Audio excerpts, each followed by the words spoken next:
Uma bomba sobre prisão do ministro do STF, Alexandre de Moraes. Tem imagens, eu vou trazer aqui esta informação em todos os detalhes e destaques.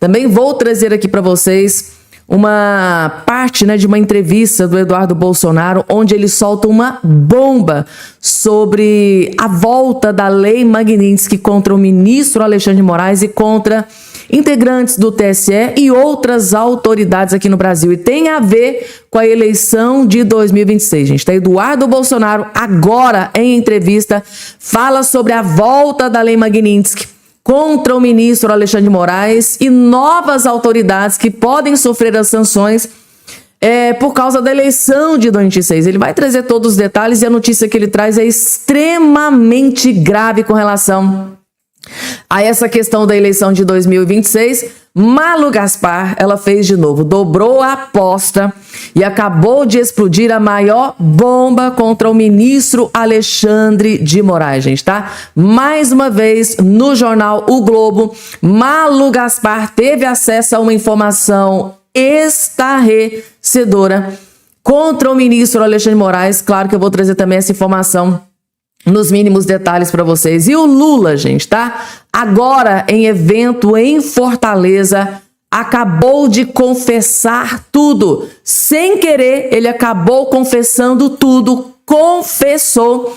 Gente, o desespero do Sidônio, do PT, da esquerda, gente, é desesperador.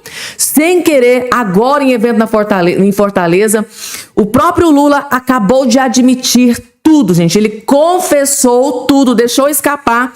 E a gente tem informação que o clima é de desespero dentro do governo Lula, no Sidônio, na esquerda, no PT.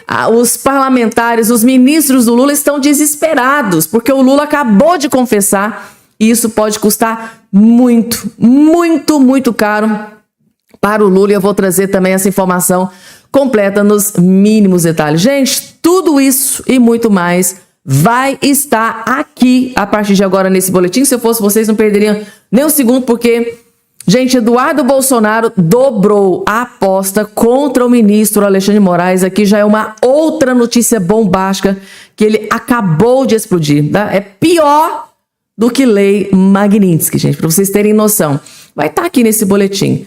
Não esqueçam, por favor, de se inscrever aqui embaixo no canal, porque eu tô vendo que tem muitas pessoas que estão sempre me acompanhando. Inclusive você, caiu de paraquedas aqui pela primeira vez, seja muito bem-vindo, obrigada pela sua companhia, pela credibilidade, né, gente? A gente faz aqui o trabalho com tanto amor e carinho e é para vocês, espero que vocês gostem. Convido você a fazer parte da nossa família. Aqui embaixo vai ter aqui a palavrinha chamada inscreva-se, inscrever-se. Clica em cima que na hora automaticamente você já estará inscrito aqui no nosso canal. Pessoal, nesse vídeo aqui, antes de tudo e qualquer coisa, antes de trazer todas as informações, eu vou fazer uma enquete com todos vocês que estão aí do outro lado me assistindo. Eu vou trazer todas as informações, mas antes essa enquete é muito importante. Eu vou deixar aqui fazer uma pergunta e quero que vocês coloquem aqui embaixo a opinião sincera. Isso aqui é um dos poucos canais que gosta de interagir com os inscritos aqui do canal. Então já se inscreve no canal e deixa aqui embaixo a sua opinião. Eu vou fazer uma pergunta que é a seguinte: quem vocês acham que seria a melhor escolha para ser vice do Flávio Bolsonaro? Então eu quero que vocês coloquem a sua opinião sincera. O Valdemar da Costa Neto, o presidente do PL, ele gostaria que fosse a Tereza Cristina, a senadora Tereza Cristina, que inclusive já foi ministra do Bolsonaro. Agora eu quero a opinião sincera de vocês. Se vocês concordam com o Valdemar da Costa Neto, vocês acham que a Tereza Cristina seria uma excelente escolha? Muitos dizem, olha, era bom ser uma mulher, é muito importante que seja uma mulher, né, para conquistar o eleitorado feminino. E outros já têm outras opiniões. Coloca aqui embaixo a opinião sincera de vocês. Qual seria a melhor escolha? Até agora o Flávio Bolsonaro ainda não decidiu. Qual seria a melhor escolha para o Flávio Bolsonaro como vice-presidente da República? A minha opinião, eu já deixei aqui já há dias para vocês. Para mim, no meu ponto de vista, seria Romeu Zema, que é um dos melhores governadores desse Brasil. Não é porque ele é governador aqui do estado. Vocês sabem que eu adoro, gosto demais do Tarcísio de Freitas, né? O Ibanez Rocha deu aí uma derrapada nessa questão do escândalo Master, né, do Volcaro, mas foi um excelente governador lá de Brasília. Tem, né, o próprio Ronaldo Caiado, só que o Ronaldo Caiado já está decidido mesmo que ele vai concorrer à presidência. O Romeu Zema, não sei, às vezes eu sinto, gente, que se Flávio Bolsonaro convidasse, ele aceitaria. Eu sinto, gente, tá? É um sentimento aqui. Agora coloca aqui embaixo a opinião de vocês, gente, tá? Que nome vocês acham que seria assim, ó, Fabiana, se for esse aqui, é um tiro de misericórdia contra o Lula da Silva, o Lula não teria nenhuma chance. Coloca aqui embaixo, eu quero nomes. Eu colocaria aqui Romeu Zema, mas eu quero a sua opinião. Quem vocês acham que seria a melhor escolha? Quem seria o parlamentar que ajudaria o Flávio Bolsonaro a destruir Lula da Silva? Coloca aqui embaixo a opinião de vocês. Vamos lá, dando início aqui. O Eduardo Bolsonaro concedeu uma entrevista para o Paulo Capelli, do Metrópolis, e ele foi questionado, né, sobre a Magnitsky contra Alexandre de Moraes, a possibilidade de novas sanções contra autoridades aqui no Brasil com relação a essa investigação que os Estados Unidos, que o governo americano vai fazer com relação à eleição aqui no Brasil. Eles vão olharem com lupa, né? Vão estar de olho na eleição aqui de 2026, porque lá no outro pleito eleitoral do Lula e Bolsonaro, quem estava lá no governo lá nos Estados Unidos era o Biden, né? Então, do Biden não ia sair nada. Mas agora é Trump que está nos Estados Unidos e, segundo informações, o governo Donald Trump vai ficar de olho nas eleições aqui no Brasil, que já gerou desespero no Lula da Silva. E agora Eduardo Bolsonaro fala sobre possibilidade de novas sanções com relação à lei Magnitsky, que foi aplicada contra o Alexandre de Moraes. Ele traz uma informação extremamente preocupante para o Alexandre de Moraes e outras grandes autoridades. Vejam só. Abertamente para que os Estados Unidos aplicassem a lei Magnitsky contra o ministro Alexandre de Moraes. Foi uma articulação que envolveu idas suas à Casa Branca, negociações com integrantes do governo dos Estados Unidos. O senhor pretende articular sanções a autoridades do TSE que o senhor julgue que não estariam agindo com imparcialidade na eleição presidencial deste ano? Sem sombra de dúvidas, Capelli. A minha vinda forçada para viver em exílio tem se comprovado o maior tiro no pé do Alexandre de Moraes. Se no primeiro momento eles me chamaram de covarde, fujão e fizeram chacota, eu tenho certeza que hoje eles estão extremamente arrependidos. Porque se eu não estivesse morando aqui nos Estados Unidos, não seria capaz de ter ido tantas vezes a Washington DC trabalhar e advogar a favor dessas sanções. Agora, quem assina e quem avalia, né, os fatos são as autoridades americanas. O que o senhor vai fazer? Mensageiro. O que o senhor irá fazer, então, é reportar ao governo dos Estados Unidos autoridades do TSE que o senhor avalie que não estariam agindo com correção nas eleições deste ano, é isso? Seria um mensageiro. E nós podemos fazer isso também em tempo real, através de conversas de aplicativos de mensagem.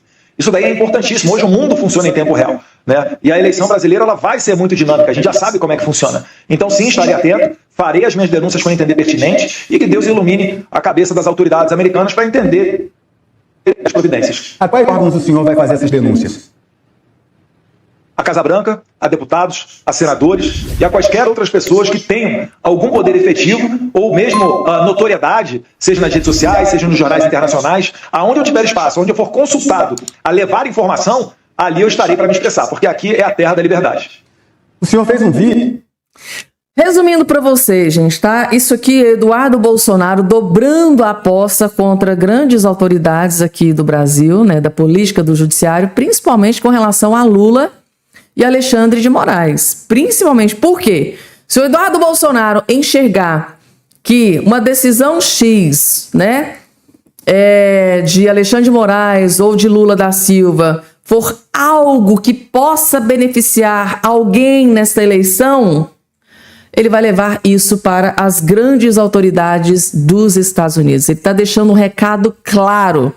Se fizerem algo ilícito, se cometerem algum crime, se fizerem algo que possa beneficiar um e outro, eu acho que o Alexandre de Moraes não deve ter gostado aqui dessa notícia, não. O Eduardo Bolsonaro, junto com a sua trupe, vai ficar de olho em tudo e vai levar tudo para as grandes autoridades do governo americano. Gente, Eduardo Bolsonaro não está para brincadeira, gente, tá?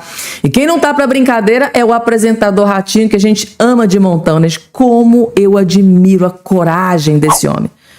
O que o Ratinho fez com o Lula aqui agora, gente, é simplesmente chocante. Tem que ter muito culhão, tem que ter muita coragem.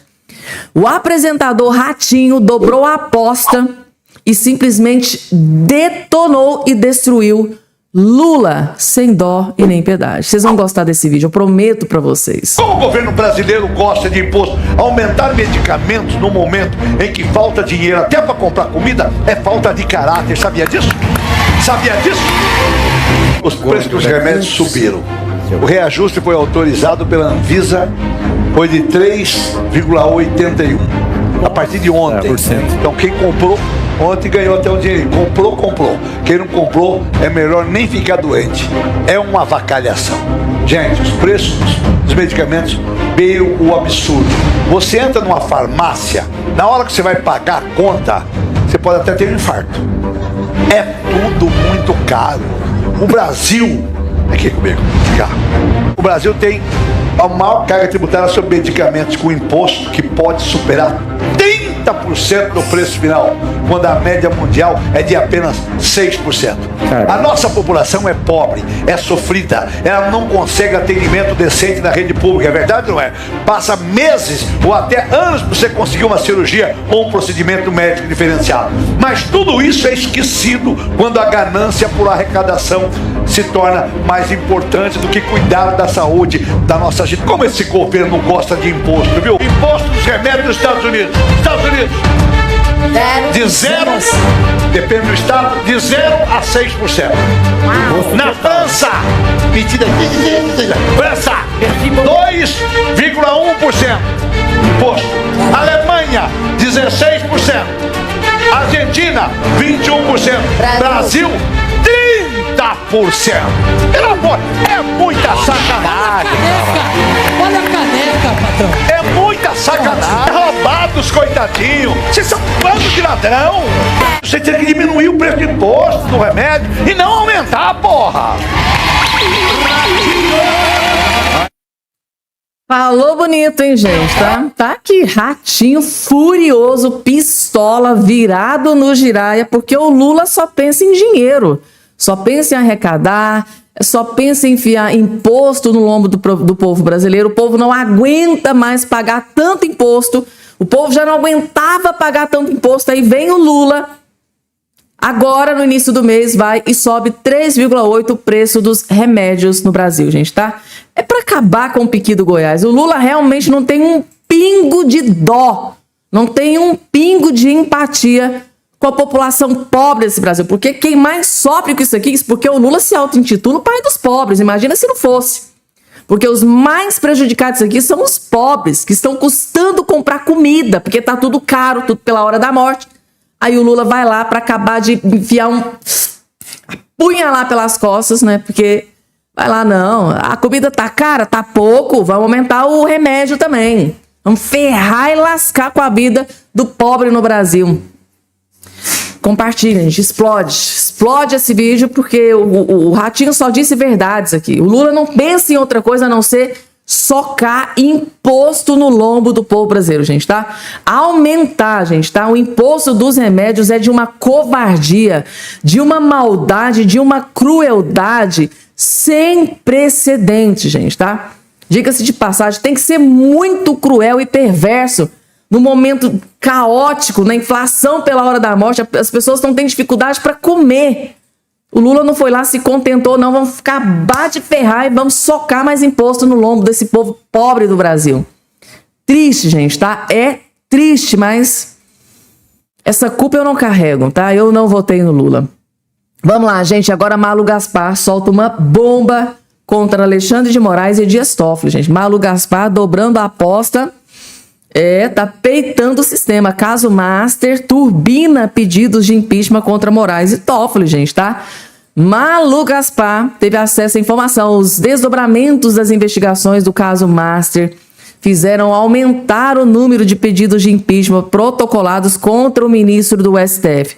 Só neste ano já foram 11 novos pedidos de cassação de integrantes da corte, levando a um total de 97 em tramitação no Senado. A quem cabe examinar a questão, o ministro Alexandre de Moraes é alvo de mais da metade deles. 50 pedidos foram contra o ministro Alexandre de Moraes, gente, tá? Mais da metade dos pedidos foram direcionados, assim, direto, igual um míssil teleguiado, contra o ministro Alexandre de Moraes. Tá aqui, gente, tá? A própria Malu Gaspar revelando aqui que a coisa não tá muito boa para os ministros não, gente, tá? Parece que a coisa anda de mal aí a pior. Tá tão ruim a coisa para o ministro Alexandre de Moraes que nem o jornalista aqui, militante de esquerda, conseguiu passar pano, gente, tá? Perderam medo do Moraes. Os jornalistas perderam medo do Moraes. Blogueiro do UOL chama Alexandre de Moraes e Toffoli de obscenos. Gente, jornalista aqui detonou e destruiu Moraes e Toffoli, gente. E o motivo, vocês vão ficar chocados. Só assista até o fim que vocês vão entender. É muito complicado, né? Nesse caso do Master, o inacreditável vai sendo substituído pelo inaceitável, né? Além do Alexandre de Moraes, agora também o ministro Dias Toffoli voou nas asas do Air Master, né? Tem um jurista famoso, Fabíola, chama-se Potter Stewart. Ele atuou como juiz da Suprema Corte nos Estados Unidos e pronunciou num julgamento uma frase que se tornou célebre. Não sei definir obscenidade, mas eu a reconheço quando vejo. E mesmo quem não entende de despudor, sabe reconhecer quando vê. E magistrado do Supremo que voa em aeronave de mafioso que tinha um banco, isso é uma obscenidade que nenhuma toga consegue esconder. Então tem essa notícia da Folha agora, revelando que o Toffoli usou o jato da empresa do Daniel Vorcaro para ir ao resort Itaiaia, outra obscenidade que o vincula a esse escândalo do Master. E no caso do Toffoli, foram detectados pelo menos 5 voos patrocinados por empresários. Aí o ministro é procurado e se defende com o silêncio. Antes do Toffoli, o Alexandre de Moraes tinha dito, jamais voei em aeronave de empresa do Vorcaro. Voou, estava acompanhado da mulher dele, a Viviane Bassi, que acabou esclarecendo a versão marota do marido. Em verdade, o jato está em nome de uma empresa do Vorcaro. E a doutora Viviane, admitiu a requisição dos jatos e alegou ter abatido o custo dos honorários obscenos de 3,6 milhões mensais que ela recebia do Master. Faltou explicar o que é que o marido togado tem a ver com esse contrato de contornos promíscuos. Se os voos foram pagos com honorários, por que estava lá o Alexandre de Moraes? O que ele tem a ver com isso? Então, embora sejam parecidas, essas obscenidades do Toffoli e do Alexandre de Moraes, elas diferem entre si, mas têm um ponto em comum, que é a arrogância de quem acha que pode fazer o que bem entende sem ficar devendo nada para ninguém, muito menos explicações plausíveis. E dá a impressão de que os magistrados estão vivendo numa realidade paralela. E demora a notar que as suas togas já não escondem os glúteos. Precisa mudar essa situação, Fabíola. Gente, uma das poucas vezes em que o Josias de Souza partiu para cima do Alexandre de Moraes e do Toffoli, gente. Tá? A coisa tá tão escancarada, tá tão descarada, né? Voos. Alexandre de Moraes voou ao menos 8 vezes em jatos que pertencem à empresa de Daniel Vorcaro. Depois veio aquela explicação fajuta, né, do escritório da esposa do Moraes, que não explicou o que é que o Moraes, o que é que o ministro da Suprema Corte, né, que tá aí julgando, né, vai julgar casos em que Vorcaro tá se metido até o pescoço. O que é que esse ministro que vai julgar, né, que vai julgar o Daniel Vorcaro estava fazendo dentro de um avião que pertence a uma das empresas do Vorcaro? Assim, gente, é de um esculacho, é de uma patifaria sem precedentes. Você vê um ministro de uma Suprema Corte que vai julgar casos envolvendo o Daniel Vocaro, o ministro estava voando dentro de um avião que pertence a uma das empresas do Daniel Vocaro. É simplesmente surreal, gente. Por isso que a gente fala que isso aqui parece mais uma República das Bananas, porque é muito assim, é descarado, gente, tá? E pra eles, não tem nada de errado, tá tudo normal. Que isso, gente, tá? Olha, como diz ali a Mônica Bergamo, né? Tá? Crime não é, mas imoral é sem precedentes, né? É de uma imoralidade sem precedentes, gente, tá? Falando em imoralidade, gente, vocês sabiam que o Lula, sem querer, acabou confessando que ele é desonesto? Gente, o Sidônio, os aliados do Lula, do PT, eles devem estar desesperados com essa declaração do Lula, gente. Definitiva. Por isso que muitos falam que o Lula já tá gagá, tá? Que ele já não tá bem da cachola. Prova é isso aqui, gente, tá? Sem querer, o Lula, lá em Fortaleza, acabou confessando, ele confessou que é desonesto. Gente, é a revista Veja que trouxe essa matéria. Ele diz o seguinte lá no evento: vocês são as pessoas honestas que querem que eu seja. Ou seja, vocês são as pessoas honestas que querem que eu seja. Ou seja, então ele disse que ele não é honesto. As pessoas querem que ele seja honesto, mas ele não é. Meu Deus, diz Lula em ato falho no Ceará. Eu tô chocada com isso aqui, gente, tá? A equipe de campanha do Lula deve estar desesperada com isso aqui. O presidente Lula participou nesta quarta-feira, né, nessa última quarta-feira, de um ato que marcou a inauguração de obras do Instituto Tecnológico da Aeronáutica no ITA, em Fortaleza. Durante o discurso, o petista cometeu um ato falho ao se dirigir aos jovens que acompanhavam a cerimônia. O petista falava da inclinação dos jovens, né, da atualidade, em considerar que todo político é corrupto. Ele falou, porque todo mundo, os jovens acham que todo político é corrupto, né? Ao fechar o raciocínio, o petista, né, o Lula, disse que os jovens são as pessoas honestas que querem que eu seja. Ou seja, vocês querem que eu seja. Então, gente, Lula admitindo que é desonesto. Tá aqui, gente, tá? São as pessoas honestas que querem que eu seja.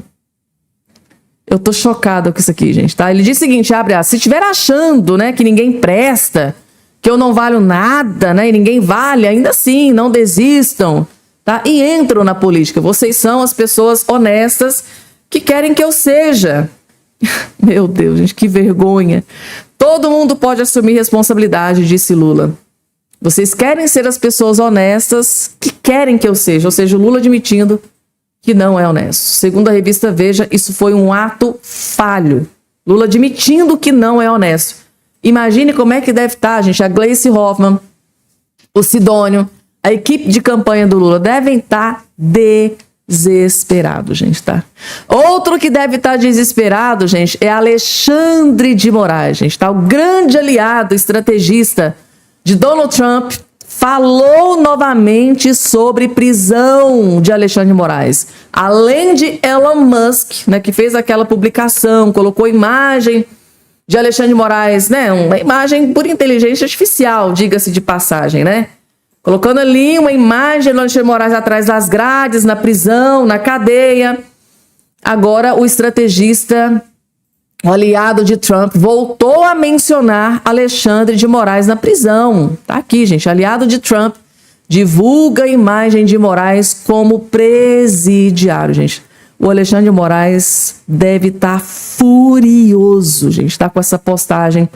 E quem é esse aliado de Trump? O conselheiro, gente, tá? O conselheiro político norte-americano Jason Miller, que num passado não tão distante foi detido, tá? Pela Polícia Federal aqui no Brasil. Ele veio participar do CIPAC aqui no Brasil. Ele foi detido, acho que no aeroporto, por ordem do ministro Alexandre de Moraes. E parece que ele realmente está com essa mágoa no coração, porque de lá para cá ele tem feito duríssimas críticas contra Alexandre de Moraes. Tudo que Moraes faz aqui no Brasil, ele vai lá, expõe o ministro Alexandre de Moraes para nos seus perfis. Tá aqui, gente, tá? O conselheiro político norte-americano Jason Miller, aliado do presidente dos Estados Unidos, Donald Trump, comentou nas redes sociais o uso de aeronaves ligadas ao adversário, o empresário Daniel Vorcaro, pelo ministro do STF, Alexandre de Moraes. Em montagem, Miller divulga a imagem do magistrado como presidiário. Segundo documentos obtidos pela Folha de São Paulo, Moraes e sua mulher, a advogada Viviane Barsi, utilizaram jatos executivos de empresas de Vorcaro ligadas a ele em 8 ocasiões. As viagens ocorreram de maio a outubro, que foi aquela matéria, né, gente, tá? Da Mônica Bergamo, da Folha de São Paulo, que, segundo a própria Mônica Bergamo, o Moraes não ficou muito satisfeito com aquela matéria, disse que era ilação. E tá aqui a imagem. Esse aqui é o Jason Miller, que acabou de publicar nas suas redes sociais imagem, né, de Alexandre de Moraes preso atrás das grades, gente. Lógico que é uma ilustração, inclusive até por inteligência artificial. Mas eu creio que o ministro Alexandre de Moraes deve estar furioso. Gente, desculpe aqui o alongamento no início, porque essa enquete é muito importante. Eu quero ver muita opinião de vocês aqui embaixo nos comentários. Caio Coppola, gente, tá? Destruiu, detonou, humilhou e esculhambou e esculachou Lula sem dó e nem piedade.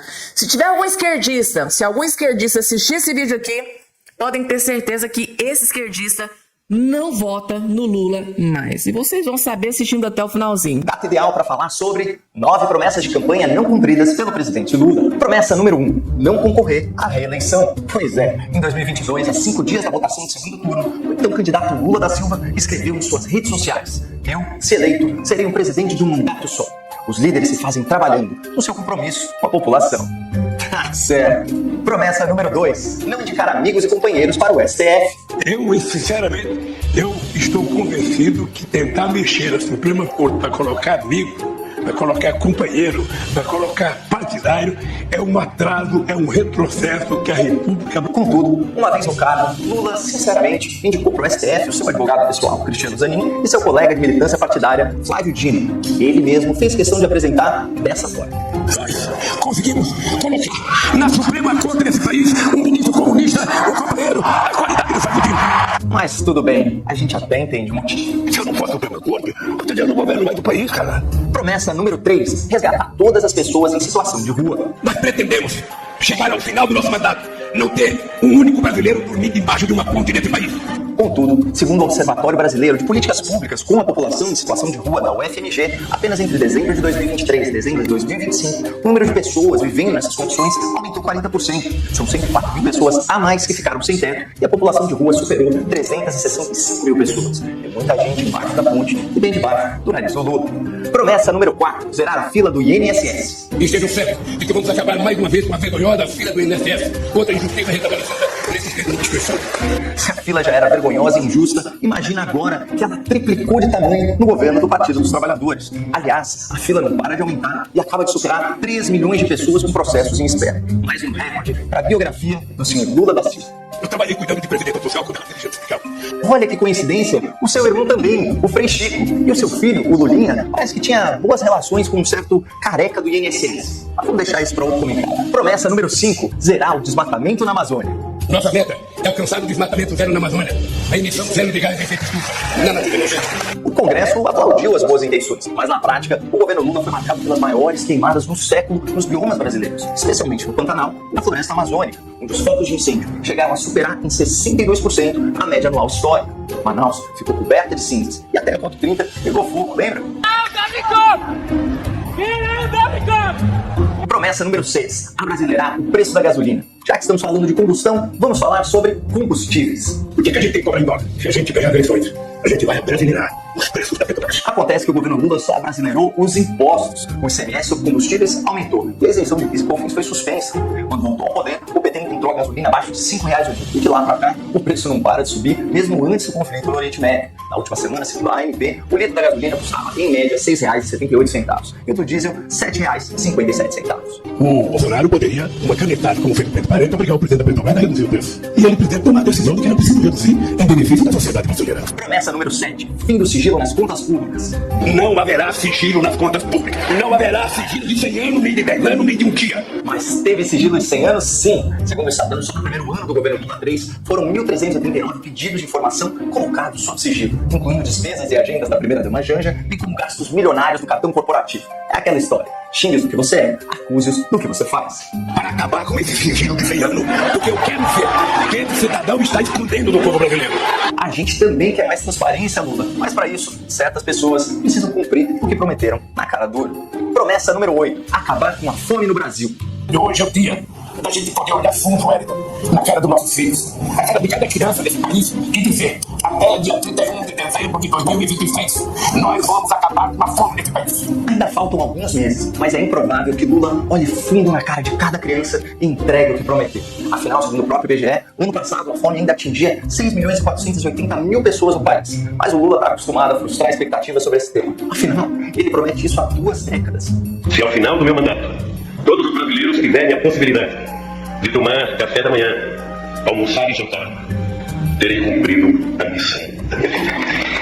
Enquanto houver um irmão brasileiro ou uma irmã brasileira passando fome, teremos um motivo de sobra para nos cobrir de vergonha. Especialmente quem governou o país por 17 dos últimos 23 anos e não foi capaz de resolver o problema.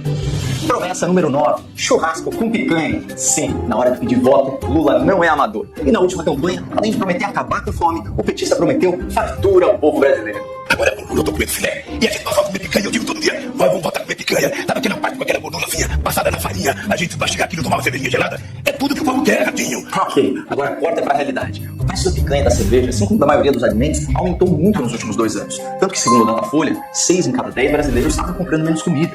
Em 2025, o consumo de carne bovina per capita já caiu 9%. E considerando o ciclo da pecuária, a tendência é que o brasileiro coma menos churrasco e pague mais caro por ele, também nesse ano eleitoral. Há muitas outras promessas de Lula que não foram cumpridas e que poderíamos explorar nesse 1º de abril, no nosso Dia da Mentira. A redução do endividamento das famílias, a queda da taxa básica de juros, a moralização das emendas parlamentares, o protagonismo do Brasil no cenário internacional, a proteção à segurança das mulheres, a proteção à vida dos indígenas, o fortalecimento do programa de vacinas, a priorização do material didático. Contudo, parece mais apropriado celebrarmos o 1º de abril na sua versão inglesa, o Fool's Day, ou o Dia do Tolo, o Dia dos Burros, em que o protagonismo fica por conta de quem acredita nas mentiras que são contadas. Então, um feliz Dia dos Tolos a quem possa interessar. Se você é empresário e deseja... gente, feliz Dia dos Tolos, né? Tolos foram aqueles, né, que acreditaram nas lorotas, nas mentiras do Lula, foi lá, apertou 13 e hoje tá desesperado. Não tem picanha, não tem cervejinha, todas as promessas não foram cumpridas. E eu fico pensando, gente, vocês aí que são do outro lado emitindo, vocês acham que se algum petista assistir esse vídeo aqui ainda tem coragem de votar no Lula novamente? Ou será que vão se permitir continuar sendo feitos de trouxas, que é o que o Lula sempre fez com esses eleitores? Coloca aqui embaixo a opinião de vocês, gente, tá? É muito, muito importante. Meu Deus, gente, tá? Vídeo maravilhoso do Caio Coppola desmascarando Lula sem dó e nem piedade. Tem que bater continência para um vídeo desse, gente, tá? Compartilhem. Se você conhece algum esquerdista, algum petista, compartilhe esse vídeo aqui. Assista aí, ó. O mentiroso do seu político. E agora, gente...